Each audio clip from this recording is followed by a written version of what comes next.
दोस्तों lockdown period का नियमन केंद्रीय कर्मचारियों के लिए, फिर आप बोल सकते हैं सरकारी कर्मचारियों के लिए एक और ताज़ा अपडेट। जी हाँ दोस्तों, एक बड़ी महत्वपूर्ण जानकारी। और यहाँ पर आपको बताना चाहेंगे कि लॉकडाउन होने की वजह से 2-3 महीने के दौरान सरकारी कर्मचारियों ने घर से काम किया था और बहुत सारे सरकारी कर्मचारी पब्लिक ट्रांसपोर्ट नहीं होने की वजह से ऑफिस से नहीं जा पाए थे। और उस पीरियड को किस तरीके से रेगुलराइज किया जाएगा, इसके संबंध में यहाँ पर 23 दिसंबर 2020 को केंद्रीय विद्यालय संगठन के द्वारा एक लेटेस्ट आदेश यहाँ पर जारी किया गया है। और इस आदेश में 12 ऐसी परिस्थितियों का जिक्र किया गया है जो कि लॉकडाउन होने की वजह से सरकारी कर्मचारियों के सामने उत्पन्न हो गई थी। तो उन परिस्थितियों का किस तरीके से ट्रीटमेंट किया जाएगा, सरकारी कर्मचारियों को छुट्टी देनी पड़ेगी या फिर उन्हें यहाँ पर ऑन ड्यूटी माना जाएगा, इसकी पूरी जानकारी इस आदेश में यहाँ पर दी गई। तो वीडियो को आप लास्ट तक जरूर देखें, जानकारी पसंद आएगी, वीडियो को लाइक और शेयर करना ना भूलें। तो सबसे पहले यहाँ पर आपको एक इंपॉर्टेंट बात बताना चाहेंगे कि कार्मिक विभाग के द्वारा इसके संबंध में पहले से भी गाइडलाइंस जारी की जा चुकी हैं। उसके संबंध में चैनल पर पहले वीडियो डाला हुआ है, आप उसे भी देख सकते हैं। तो आइए शुरू कर लेते हैं यहाँ पर ये वीडियो कि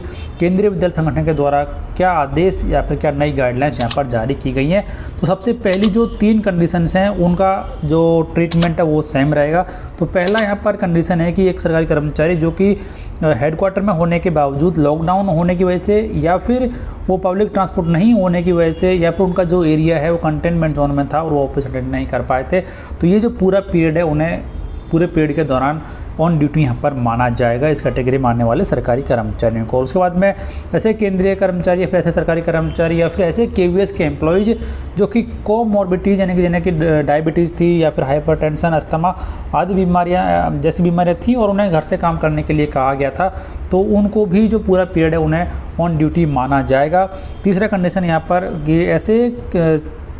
कर्मचारी जो कि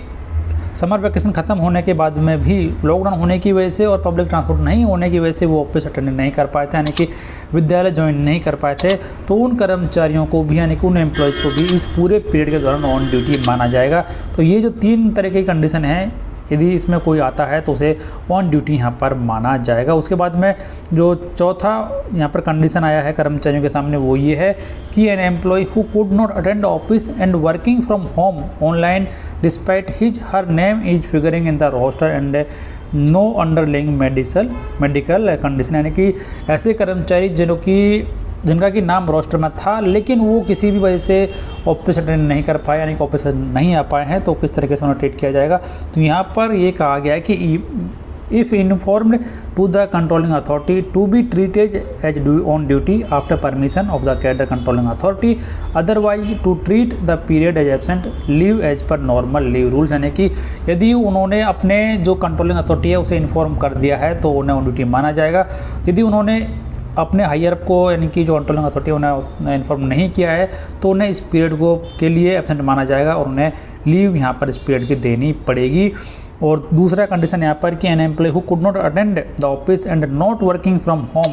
और online despite his her name is figuring in the roster and no underlying medical condition, यानी कि जिनका नाम रोस्टर में था और उन्होंने घर से भी काम नहीं किया था और ना ही उन्होंने ऑनलाइन काम किया था, तो उन्हें यहाँ पर कहा जाए कि ये जो उनका जो पूरा पीरियड है उसे यहाँ पर एब्सेंट माना जाएगा और इस पीरियड के लिए उन्हें पूरी लीव यहाँ पर देनी पड़ेंगी। तो जिन्होंने घर से काम किया है, ऑनलाइन क्लासें ली हैं, उनको यहाँ पर ऑन ड्यूटी माना जाएगा, किसी प्रकार की छुट्टी उन्हें नहीं देनी पड़ेंगी। तो और फिर नेक्स्ट यहाँ पर आता है कि जो 5वां, 6वां, 7वां, 8वां, 9वां, 10वां और उसके बाद में जो ये जो 5 कंडीशन हैं इन सभी का एक प्रकार से ट्रीटमेंट यहाँ पर किया जाएगा, ऐसा ये आदेश आप देख सकते हैं। तो 5वां यहाँ पर जो कंडीशन है कि an employ was asked to remain in quarantine on return from out station duty, तो यहाँ पर कहा गया है कि उन्हें इस पीरियड के द्वारा स्पेशल CL दी जाएंगी पूरे पीरियड के दौरान, लेकिन जो यहाँ पर स्पेशल CL है वो सैंक्शन अथॉरिटी के द्वारा सैंक्शन कर दी जाएंगी 5वें के लिए। उसका 6वां यहाँ पर है कि an employ remained in quarantine due to central state government extension, an employ who reached the station but were in quarantine for 14 days as per the requirement of state bar central controlling authority. तो इसके लिए भी यानी कि जो out station पर थे और उन्हें वापस ड्यूटी ज्वाइन करने को आए थे तो उन्हें स्टेट गवर्नमेंट या फिर सेंट्रल गवर्नमेंट के दिशा निर्देशों के अनुसार होम क्वारंटाइन होना पड़ता 14 दिन के लिए, तो उनको भी इस पूरे पीरियड के दौरान स्पेशल CL दी जाएंगी। फिर an employ who was advised by medical authority to remain in quarantine or treatment for any number of days, यानी कि उन्हें कितने भी दिन के लिए यदि मेडिकल अथॉरिटी के द्वारा उन्हें क्वारंटाइन करने के लिए रहने के लिए बोला गया था और ट्रीटमेंट के लिए भी उन्हें यदि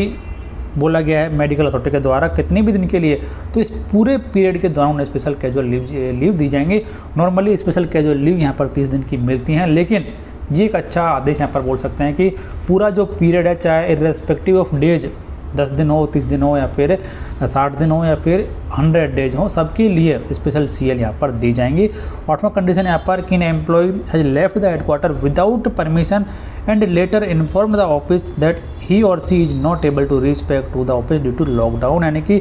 ऐसे एम्प्लॉय जो कि विदाउट परमिशन के उन्होंने हेडक्वार्टर छोड़ दिया था, लेकिन वो लॉकडाउन होने की वजह से वापस अटेंड नहीं कर पाए हैं, तो ये जो पूरा पीरियड है, इस पीरियड के लिए भी उन्हें स्पेशल CL दे दी जाएंगी। तो ये एक बड़ी अच्छी राहत यहाँ पर दे दी गई है। उसके बाद में an employ stayed at home as a precautionary measure due to advise health conditions Aarogya Setu ETC as per extend guidelines of government of India in this regard. यानी कि जो कर्मचारियों को as a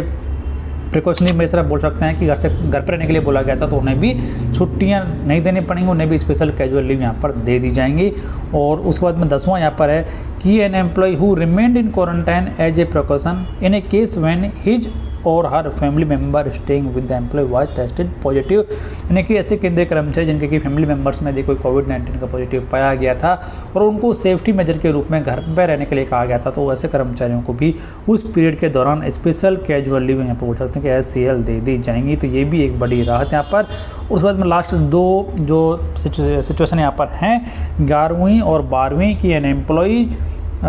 who was in headquarter but did not turn up for duty on being called although his or her family members or self were not tested positive। यानी कि ऐसे कर्मचारी जो कि हेडक्वार्टर में थे, उन्हें ड्यूटी पर बुलाया गया था और ना ही उनका कोई फैमिली मेम्बर कोविड पॉजिटिव पाया गया था, तब भी ऑफिस नहीं आ पाए हैं। तो यहाँ पर ये कहा गया है कि ही or C has to apply leave,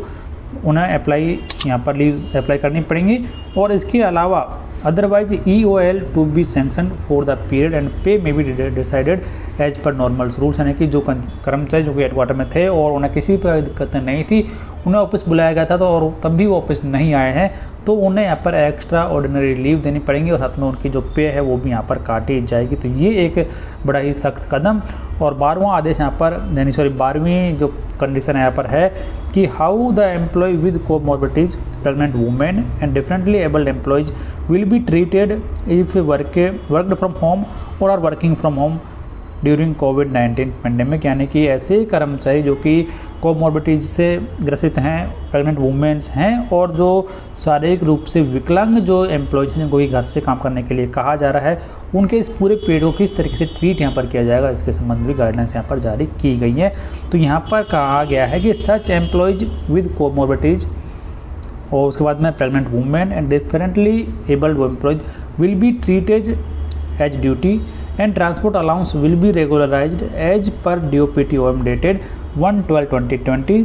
तो यहाँ पर ऐसे जो कर्मचारी हैं जैसे कि दिव्यांग महिलाएं हैं, कोमॉर्बिडिटी से पीड़ित जो कर्मचारी हैं और जो दिव्यांग जन हैं, उनको यदि घर से काम करने के लिए कहा जा रहा है तो वो घर से काम करेंगे, उनके इस पूरे पीरियड को ऑन ड्यूटी ट्रीट किया जाएगा। लेकिन यहाँ पर जो ट्रांसपोर्ट अलाउंस है उसका भुगतान उन्हें नहीं किया जाएगा, क्योंकि उन्होंने ऑफिस आने जाने के लिए एक भी रुपये का खर्चा नहीं किया है। उसके संबंध में वित्त मंत्रालय के द्वारा भी 1 दिसंबर 2020 को एक आदेश जारी किया गया है और साथ इसमें साफ साफ कह दिया गया है कि ऐसे केंद्रीय कर्मचारी जो कि COVID-19 की वजह से या फिर किसी अन्य वजह से ऑफिस अटेंड नहीं कर पा रहे हैं, उन्हें घर से काम करने के लिए कहा जा रहा है, उन केंद्रीय कर्मचारियों को और ट्रांसपोर्ट अलाउंस का भुगतान नहीं किया जाएगा। तो ये कुछ